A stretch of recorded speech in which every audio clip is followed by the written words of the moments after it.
Hello बच्चों, my name is Kartik Gupta और आज हम पढ़ने वाले हैं ट्रिग्नोमेट्री।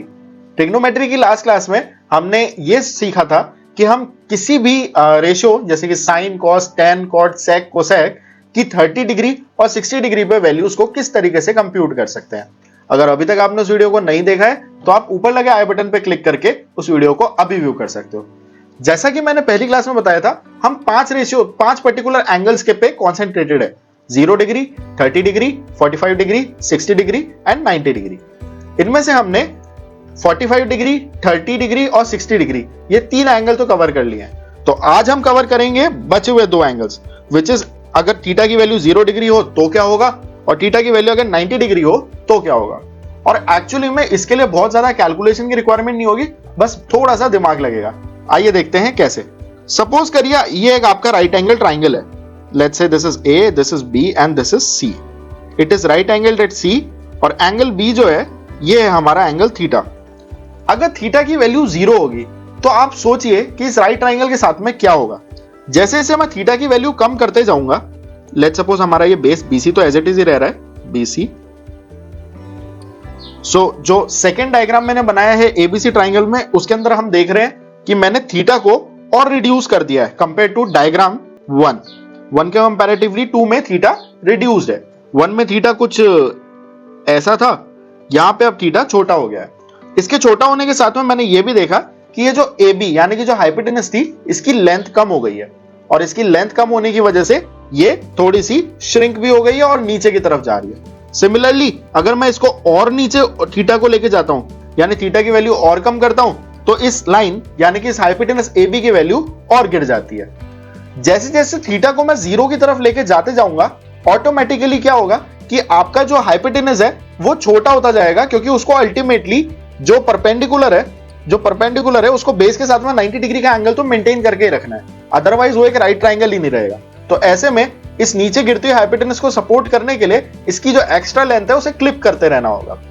एक पर्टिकुलर पॉइंट ऐसा आएगा जब ये जो हाइपोटेनस है, लेट्स सपोज ये था हमारा ट्राइंगल BC और ये जो हमारा ये जो पॉइंट A है, एक पॉइंट ऐसा आएगा जिस पॉइंट पे ये A अल्टीमेटली पॉइंट C में ही आके टच कर जाएगा और वो पर्टिकुलर पॉइंट होगा जिस पॉइंट पे theta is equal to 0 degree होगा, क्योंकि ये जो लाइन AB है ये घटते घटते घटते घटते धीरे धीरे BC लाइन को ही ओवरलैप कर लेगी।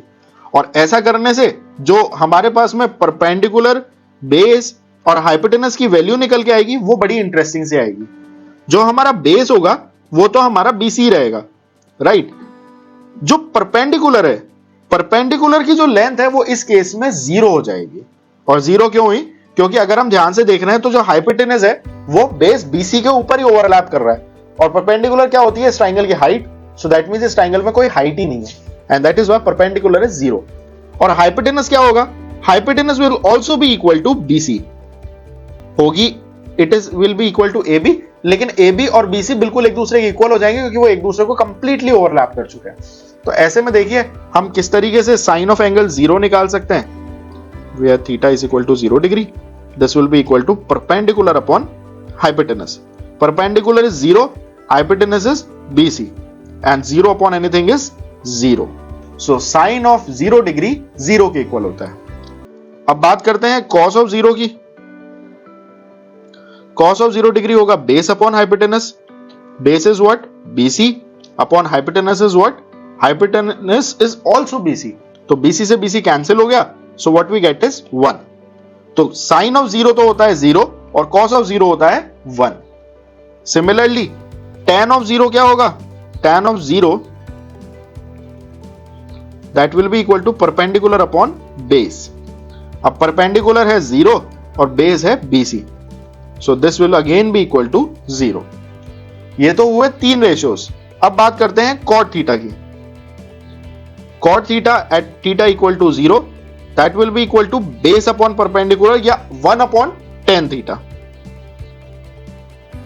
दोनों ही सिचुएशन में it will come out to be 1 upon 0 and 1 upon 0 ये क्या होता है? 1 upon 0 की वैल्यू कितनी होती होगी? आप कमेंट बॉक्स में कमेंट करके बता सकते हैं। अगर आपका आंसर है 0 तो एग्जाम में आपके बहुत गंदे नंबर कटने वाले हैं।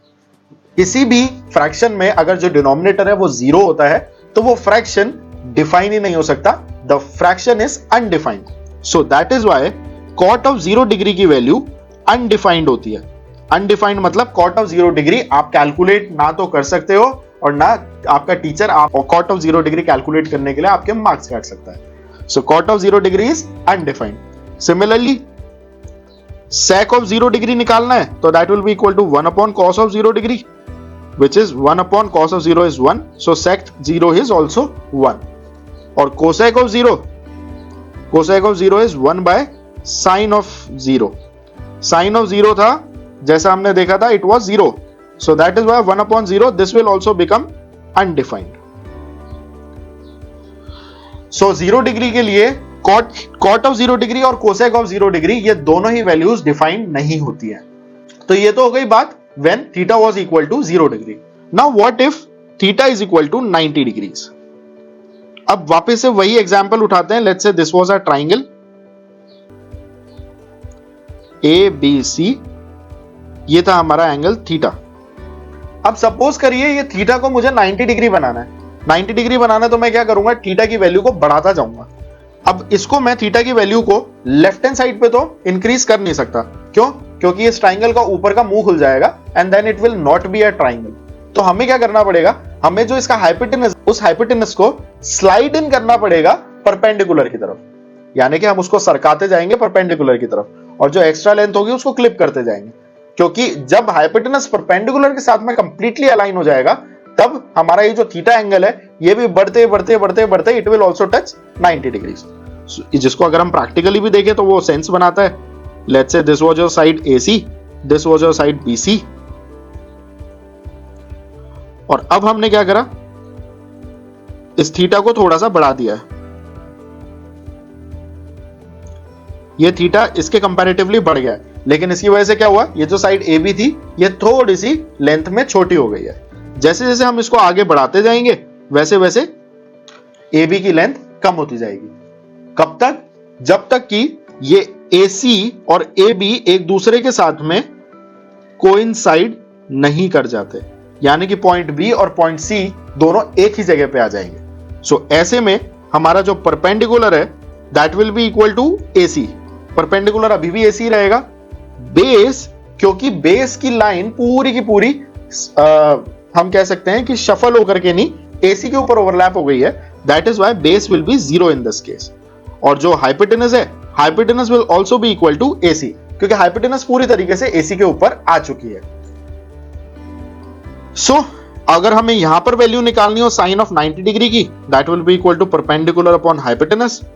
Perpendicular is AC, hypotenuse is also AC, AC upon AC is 1, तो sine 90 is 1। Similarly, cos 90, that is base upon hypotenuse. Base is 0, hypotenuse is AC, and 0 upon anything is 0. Similarly, tan 90 की value निकाल लेते हैं। tan 90 is perpendicular upon base, which is perpendicular, which is AC upon base 0. Now again, ये एक ऐसा fraction बन गया जिसमें जो बेस था वो जिसमें जो डिनोमिनेटर है वो 0 है, और डिनोमिनेटर जब भी 0 होता है तब फ्रैक्शन बिकम्स अनडिफाइंड। सो tan 90 की वैल्यू डिफाइन नहीं की जा सकती। Similarly cot 90 is base upon perpendicular, यानी tan 90 का उल्टा। So this will B base which is 0 upon perpendicular AC and 0 upon anything is 0। So cot 90 की वैल्यू होती है 0। Similarly sec 90 is 1 upon cos या hypotenuse upon base. Hypotenuse is AC, base is 0. Again, denominator में 0 आ गया, so this fraction is undefined. And finally, cosec 90 is hypotenuse upon perpendicular. Hypotenuse is AC, perpendicular is also AC. So AC से AC cancel हो गया, so this will come out to be 1. So cosec 90 की भी value 1 होती है। और इसी के साथ ही हमने साइन, कॉस, टेन, कॉट, सेक, कोसेक के 0, 30, 45, 60 और 90 इन सारे एंगल्स की वैल्यू को कंसोलिडेट करके निकाल लिया।